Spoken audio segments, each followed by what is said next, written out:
Buying your first home can feel like climbing a mountain. Consider this guide your must-need climbing gear to help you get through. Today, we're deep diving into the ultimate first home buyer's guide, making sure you're equipped, empowered, and excited about this journey. We're also here to ensure you make the smartest financial decisions along the way, as this will be one of the biggest purchases of your life. So let's turn those house dreams into a reality. Kamusta, everyone. I'm Georgina, a qualified loan expert and co-founder of Estra Finance, a mortgage brokerage here in the Philippines. We create these videos to ensure Filipinos are equipped to make the most informed financial decisions and help turn their dreams into a reality. In today's video, I'll break down the major steps you'll be taking when purchasing your first home and everything you need to know about them. Simulan na natin.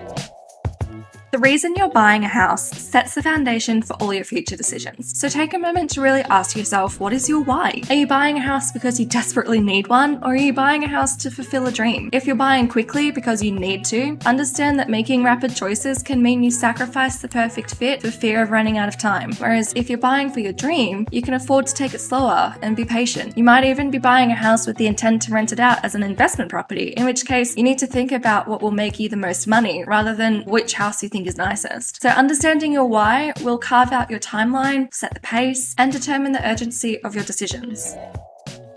House hunting without setting a budget first feels exciting, but at the end of the day, it's pretty aimless and wasteful. So do it right and start by setting a budget to help you filter out the homes that don't align with your budget, needs, or wants. How do you set a budget? Well, I have a video about that coming out soon that will go over it in more depth, but you can look on any bank's website to find out what their minimum requirements are for a loan. And they also have calculators on their website too that will help you find out what your monthly amortizations are going to be. This is only one payment that you need to consider. When you make a budget, you should also factor in future plans, like do you want to have kids? Do you want to go back to school? Are there trips you want to take? Or do you want to save funds for unexpected rainy days? Now, a quick reminder, while banks might dangle a tempting loan amount before you, always remember they're in the business of lending, not advising. Their offered amount is a maximum and not a recommendation. They will not be able to tell you whether the cost of your monthly amortizations fit in with your lifestyle, your future goals, or your risk appetite. You are the expert of your own finances, regardless of what the bank thinks you can borrow.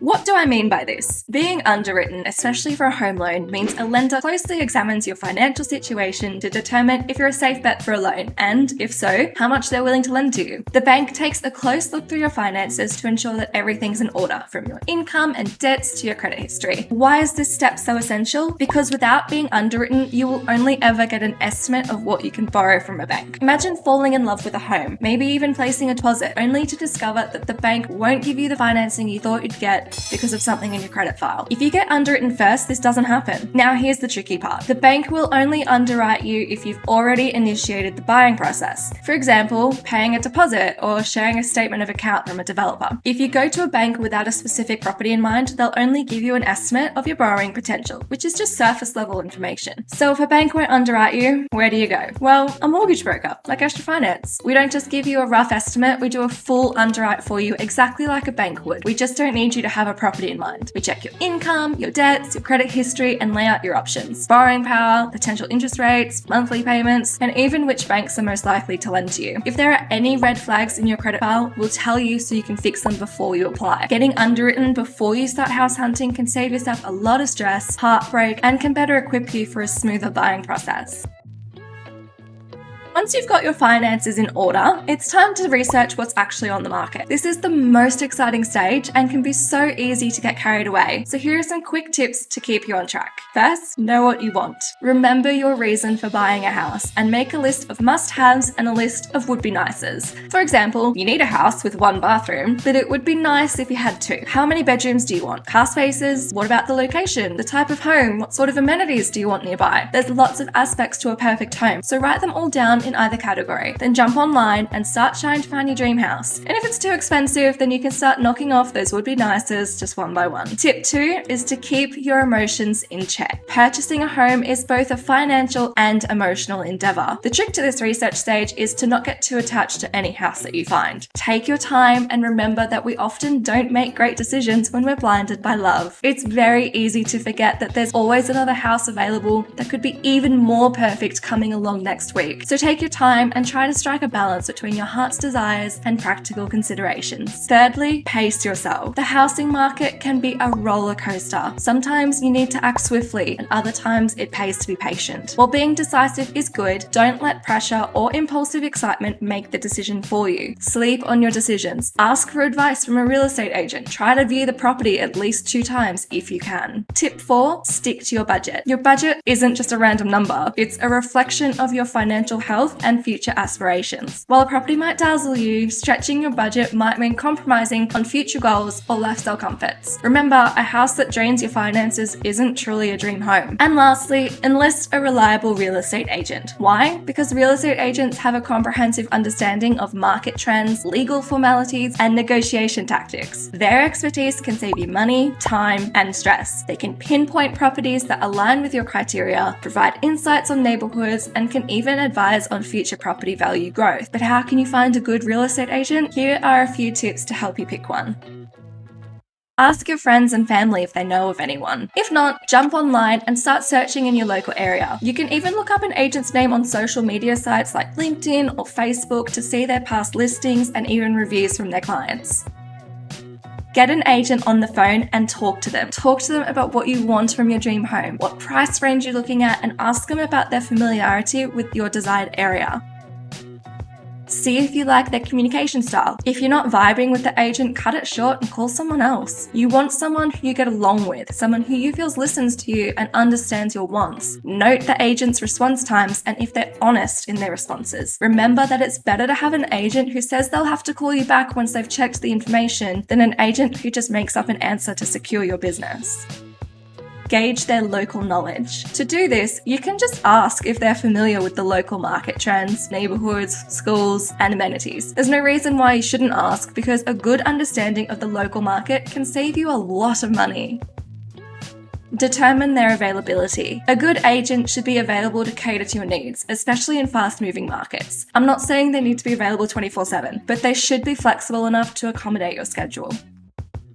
And finally, if you like everything that you hear, ask what credentials and licenses they have just to make sure they do know what they're doing. This is the last, but probably the most important step. Getting financed by a good bank involves a lot of steps, so let's break down what you should know and do when you're trying to get approved for a loan. Selecting the right bank for your home loan can feel like navigating a maze, especially with all the terms and jargons thrown around. If you're not sure about some of these terms, we've got you covered. Check out our first YouTube video in the description that breaks down all the bank speak you need to know. Now, when choosing a lender, consider these factors. One of the primary factors to consider is the interest rate that the lender is offering. This percentage will play a significant role in determining your monthly mortgage payments and the total amount you'll pay over the life of the loan. So ensure their competitiveness by shopping around and comparing with other banks. A fixed interest rate is perfect for some people as it remains constant for a specific period of time in the loan. A fixed interest loan means your monthly repayments will stay the same, making it easier to budget. But these fixed periods generally come with a slightly higher interest rate, so be sure to analyze if the stability is worth paying more. Generally, you can fix your rate for up to 5 years, then negotiate after that fixing period, whether that means you want to do another fixed term or move on to an annual variable rate, but every bank is different in what they'll allow you to do, meaning that you might not be able to jump from a fixed period to another fixed period straight away. You might be forced to go directly from the fixed period to the annual rate. So take this into consideration when you're choosing which bank to go with. Different lenders offer varying loan durations, commonly 15 to 20, sometimes even 25 years. The term you choose can change the amount of your monthly payments and the total interest you'll pay. You might be happy paying less in monthly amortizations, even though it means extending your loan for another 5 years. Even though that technically means you'll be paying more in interest, only you can decide what loan term is suitable for you. A lender with excellent customer service can make your home buying experience smooth. Check reviews and even call their customer service line to gauge their responsiveness and helpfulness. The bank's offer should mesh well with your long-term financial objectives. For instance, if you plan to pay off your mortgage quickly, you might want a lender that allows additional payments without penalties. It's a common thing for banks to charge a fee for paying off your home loan early, so make sure you read the terms and conditions of any contract before you sign. The pace at which a bank processes loans and addresses customer inquiries is a vital factor. A swift and efficient process can be particularly beneficial when you're trying to secure a property in a competitive market or meet tight deadlines. Delays in approvals or drawn-out processes can potentially derail plans and result in lost opportunities. So always check the bank's average turnaround time for loan approvals and disbursements. This is also why we recommend starting your house hunting journey as early as possible, so you don't get caught up in these delays when it really comes to crunch time. Having a pre-existing relationship with a bank can sometimes work in your favor. Banks often prioritize existing customers, offering them better interest rates, especially if you have a good amount of money in your deposit account. Not to mention that if you've maintained a good banking record, it can really simplify the loan application process as the bank is already familiar with your financial history. Each bank has its own set of lending criteria, determining who they'll lend to and under what conditions. This can include requirements related to income levels, employment status, credit history, and more. Some banks might be stricter, catering to low-risk borrowers, whilst others might be more accommodating, willing to consider those with unconventional incomes or imperfect credit histories. You might find that the bank you wanted to borrow from won't accept you due to this lending criteria, so it's important to research early and not waste your time applying for banks who are just going to reject you. When exploring loan options with a bank, it's crucial to inquire about all associated fees. This includes upfront charges and closing costs. Closing costs are especially vital to understand as they can range between 2 and 5% of the total loan amount. For sizable loans, this can mean a significant sum. Remember, some banks will allow you to roll these fees into the loan itself, allowing you to avoid immediate out-of-pocket expenses. By doing so, you'd essentially borrow a bit more and spread the fee cost over the loan's life. But again, not all banks do this, so this is something you'll need to consider early if it's something that you need. Choosing the right lender is a decision that will impact your finances for years to come. Doing your homework and evaluating these aspects thoroughly can set you on a path to a stress-free home ownership journey. So that was a summary of the start of your home buying journey. Just to summarize, first you check your mindset, then you check your budget, then you get underwritten, check the market, and choose your house, then choose your bank for financing. Now, I'm going to elaborate a bit more on how exactly the loan process works, because a lot of people do get confused about it, and I want to make it as simple as possible for you to understand. But please remember that if you are struggling with all this banking information and you think, oh, it's too hard, I want someone to do this for me, you can do that. Estra Finance is a mortgage brokerage here in the Philippines designed to help you specifically when getting a home loan. We can compare all the banks for you so you don't have to waste your time and money going from bank to bank just to see what they offer. And our services are absolutely free, so you have nothing to lose by checking out our website linked in the description. Now let's get into the loan process.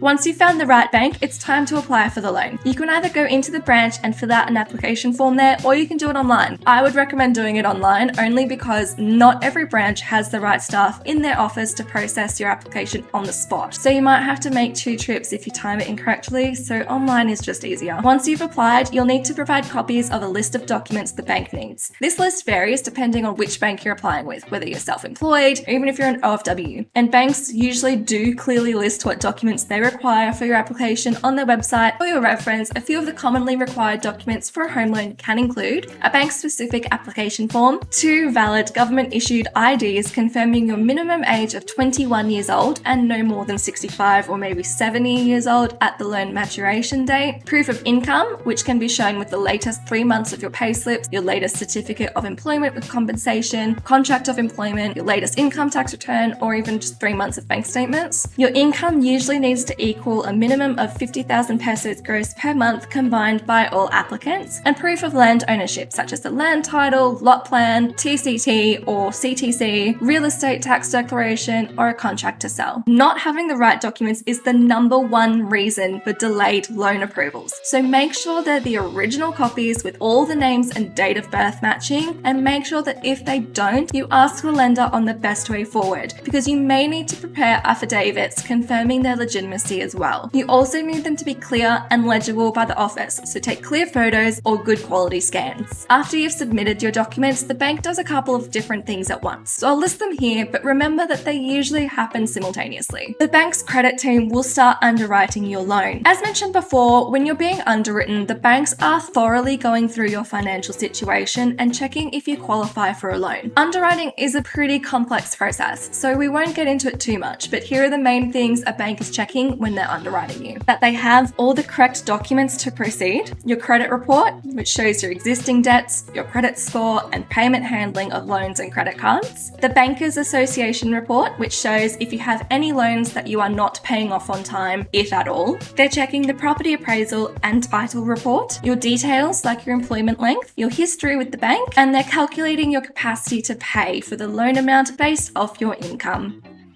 When you're buying from a non-accredited developer or a third-party seller, the bank needs to decide how much the property is worth to them. This is determined by things like its location, the size of the house, even the land it's on, the condition of the house, distance to major highways, schools, lots of different things come into play here. And all of this added together determines the appraised value of the property. What's important to know about this appraisal is that what you bought the property for isn't necessarily what the bank thinks it's worth. And since the bank will lend up to 80% of the appraised property value, this can mean that you won't get as large a loan from them as you thought you might. Which leads me to my next point, which is your down payment. If a property is being sold for $1 million, but the appraiser sets the property's market value at $900,000, then the bank will only lend you 80% of that $900,000, and you will have to make up the difference, which in this instance is $280,000. This is going to be your down payment. Now, with the underwriting, this figure might change due to the calculated loan affordability of the borrower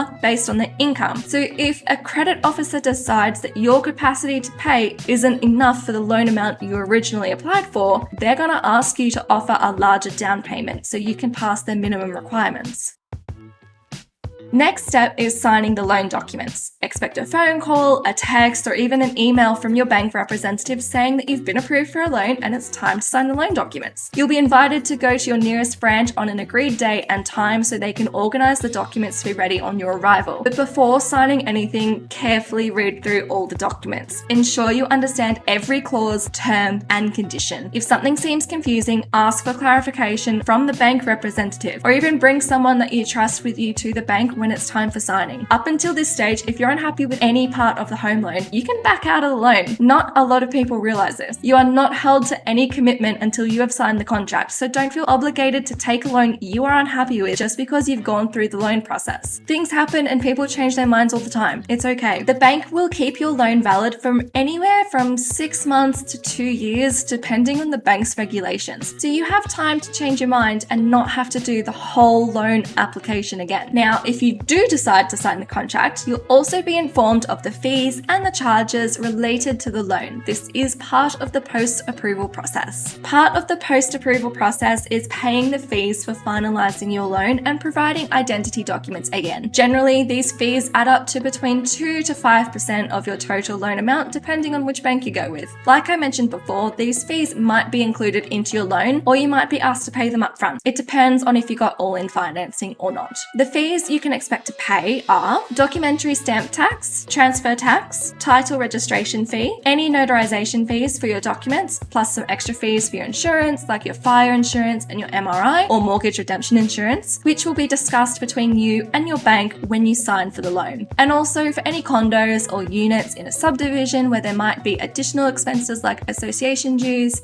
and condo dues, etc. From there, once all the fees are settled, you'll receive a monthly repayment schedule to follow, outlining the due dates of your home loan amortizations. The bank will also ask you for some identity documents if you haven't already provided them to assist them with the title transfer. If you're unmarried, you may need to submit a certificate of no marriage, or if you are married, a copy of your marriage contract to the bank. This leads me into my next step, the title transfer. The last step before you're officially a homeowner is the title transfer, and this is also the longest stage. Luckily, it mostly happens in the background without any input from you. For non-accredited developers or private sellers, they will only receive their money from the bank once the title is transferred into the buyer's name and the mortgage registration is annotated on the title. So, the seller transfers the title into the buyer's name, the buyer being, of course, you. It's most common for the seller to shoulder the costs of this transfer, but it's part of the negotiation of the sale, and it's not unheard of for you to have to pay it as part of the sale deal. Once the title is transferred, the bank takes the title and safekeeps it until you pay off the loan in full. If you're buying from an accredited developer, they will will let you move into the property before the title transfer is complete. That's because the bank is happy to release the full amount of the loan to them without it. The title transfer itself still takes the same amount of time as non-accredited developers and private sellers. It's the release of the loan funds that's faster. Therefore, if you're wanting to move into a new place quickly, buying through an accredited developer is a good way to go. The title transfers can be a lengthy affair, usually spanning 3 to 6 months, and in some cases, even extending up to a year. Now, I've only glossed over this section because I'm not an expert, so you should definitely speak to your real estate agent about any questions you have. And that's about it. That has been your ultimate guide for first home buyers. Buying your first home in the Philippines is a mix of excitement and challenges. From navigating bank choices, understanding the importance of property titles, to managing a budget, it is a real journey. But remember, every step you take brings you closer to that dream home. We're here to help guide you through it. You're not alone. Now, before we end the video, I'd just like to mention 2 things. Firstly, if you're in the real estate industry and you've got clients who could use a loan specialist, we'd love to work with you to help your clients find the best financing for their situation. Estra Finance has a great referral program with uncapped commissions, so please sign up to our referral program using the link below. And number 2, if you're a potential home buyer and you're looking for some expert guidance from before you start buying your home, getting your loan approved, to refinancing your home to get a second one, we're here to help. So check out our website and jump on our list using the link below. We will be reaching out to every single one of you on launch day, so make sure you get in early. That is a wrap on that. Please show your support with a like, comment, and subscribe to the channel. Ingat!